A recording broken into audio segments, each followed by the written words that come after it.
In 1996, if you wanted to steal data from a company, you generally needed to be inside its building or dialed into its network through a modem the IT department controlled and monitored.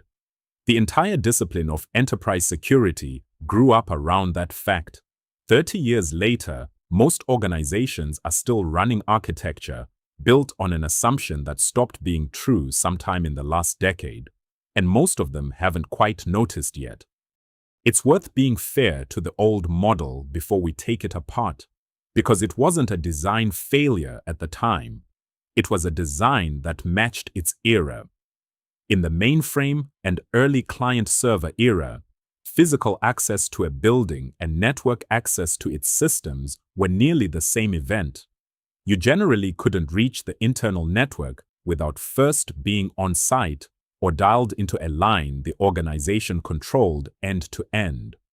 A firewall at the network edge in that environment was a genuinely sufficient control because the network had an actual, innumerable physical boundary. Everyone and everything on the trusted side of that boundary really was, for the most part, supposed to be there. It's worth remembering just how well this worked for as long as it did. For the better part of 2 decades, a properly configured perimeter with a hardened edge genuinely stopped the overwhelming majority of opportunistic attacks, because the cost of getting past it, physically or via a line someone was actively monitoring, was high enough to filter out almost everyone except a determined, resourced adversary. The mistake isn't that organizations built this model. The mistake is continuing to rely on it, largely unchanged, for another 2 decades after the environment it was built for had quietly disappeared out from under it. 3 structural shifts stacked over roughly 15 years are what actually broke that environment. Not a single event, 3 separate trends that each independently eroded the same assumption. The first is cloud adoption. Once meaningful compute and data live in a provider's data center instead of your own, inside the network, as a physical boundary you fully control stops existing in any complete sense. Your firewall can still guard the edge of what you own, but what you own is now a shrinking fraction of what actually needs protecting. The second is remote and hybrid work. A laptop on a home network and a laptop on the corporate LAN look identical to a resource being asked to trust a request. Network locations simply stopped being a meaningful signal about anything. VPNs were the industry's patch for this, and it's worth being precise about what a VPN actually does. It moves the perimeter's edge outward to include a remote device without removing the underlying once you're in, you're trusted assumption at all. Arguably, it makes the failure mode worse, not better, because now a single compromised home laptop inherits the same broad trust a compromised office desktop used to. The third is SaaS proliferation, and it's a different kind of failure from the other 2, worth distinguishing carefully. Cloud adoption and remote work both erode the perimeter's ability to protect resources that are still, nominally, yours. SaaS proliferation means a growing share of your most sensitive data, customer records in a CRM, employee data in an HR platform, financial data in an accounting tool, was never behind any perimeter you built at all, at any point, because you never operated the infrastructure it lives on. Your firewall has nothing to say about a vendor's multi-tenant database. That trust decision now lives entirely in identity and access controls, not network topology. Whether an organization has consciously adapted to that fact or not, there's a fourth trend worth naming alongside these 3, because it compounds all of them: the sheer diversity of devices now expected to reach corporate resources.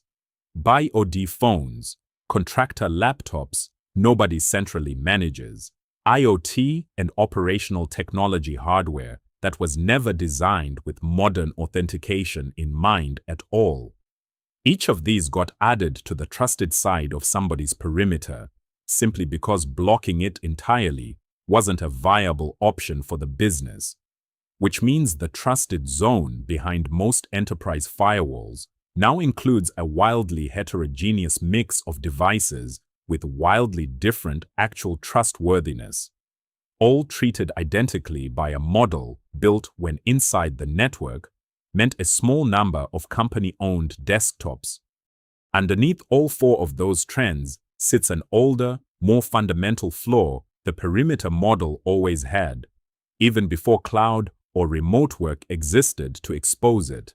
It treats got past the firewall and should be trusted with everything behind it as the same event. They were never actually the same event. They just used to be hard to tell apart, because getting past the firewall used to require real effort. This is worth sitting with, because it reframes what security even means as an architectural property. A system can have excellent perimeter defenses, properly patched, properly monitored, genuinely hard to breach, and still fail catastrophically the moment that perimeter is breached even once, if nothing inside distinguishes between a request that's merely present on the network and a request that's actually been verified for what it's asking to do. We've already seen exactly what happens when that gap gets exploited. Kestrel's attacker didn't need to defeat a hardened perimeter with some novel technique. They needed one contractor's phished credential. And everything past that single gate was theirs to explore for 6 weeks, because the architecture had never actually distinguished between authenticated once at the edge and verified for this specific request right now. A reasonable objection here: didn't defense in depth already solve this? Most mature organizations didn't rely on a single firewall. They built internal segmentation, DMZs, multiple network zones with firewalls between them. This genuinely helped, but it didn't fix the underlying problem, because traditional defense in depth is organized around the same core assumption, just applied more than once. You cross Zone 1's wall, and you're trusted within Zone 1. You cross Zone 2's wall, and you're trusted within Zone 2. Each wall is still a one-time check at a boundary, not continuous verification of every request within it. It's worth being specific about what trusted within a zone actually enabled for Kestrel's attacker in practice. Once inside the zone housing both the scheduling and billing services, nothing required them to re-authenticate, re-verify device posture, or justify the request in any way beyond having reached that network segment at all. The wall around the zone did real work. It kept a huge amount of the wider internet out entirely. It did zero work once the attacker was already standing inside it, which is the specific, narrow, and completely predictable gap that mattered. What actually replaces this isn't a better wall. It's a different starting question entirely. The old model's only real question was, how do we keep attackers out? The assume breach mindset treats that as necessary but nowhere near sufficient, and adds a second question that has to be asked with equal seriousness for every credential, every service, every device, given that this specific thing will eventually be compromised. Not might be, will be, eventually, for some value of eventually. What is the most it could reach before something stops it? And how long would that take to notice? Applying this in practice usually starts with a short list of blunt questions worth running against any system you're responsible for, independent of whatever specific technology ends up answering them. If this specific credential is compromised right now, what can it reach? If this specific service is compromised right now, what can it reach from there? How would anyone find out? And roughly, how long would that take? Most architecture teams have never formally asked these three questions about their own systems, which is a different problem from not knowing the answers. Not knowing you should be asking is worse than not liking the answer once you do. Asked about Kestrel's billing service before the breach, the honest answer would have been a compromised credential anywhere in the internal network could reach it, and nothing would notice for an unknown, likely long period of time. That answer is the entire justification for everything the rest of this season builds. It's also worth being clear about what this mindset shift does not mean. It doesn't mean assuming every user is malicious or treating every request with the same suspicion you'd apply to an unauthenticated stranger. It means designing the system so the amount of damage any single compromised identity can do is bounded and known in advance, rather than open-ended and only discovered after the fact. That's a design property you can actually measure and improve incrementally, which is exactly what makes it tractable, unlike prevent all breaches, which isn't a design property at all, just a wish. None of this means network boundaries or firewalls are useless. They're still a perfectly reasonable layer to have. It means they can't be the only layer, and they can no longer be treated as the layer doing the real work. Once you accept that the perimeter can't be the whole strategy, the actual question becomes what replaces trust because you already got through the gate as the core operating model, not as a slogan, as an actual architecture with actual enforcement mechanisms.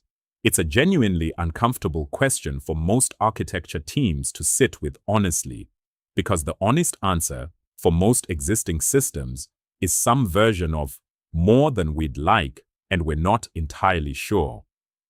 That discomfort is the actual starting point for everything that follows.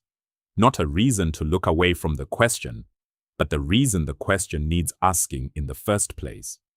That architecture already has a name and a published blueprint, and it's exactly what NIST laid out years before most organizations, Kestrel included, were forced to learn it the hard way.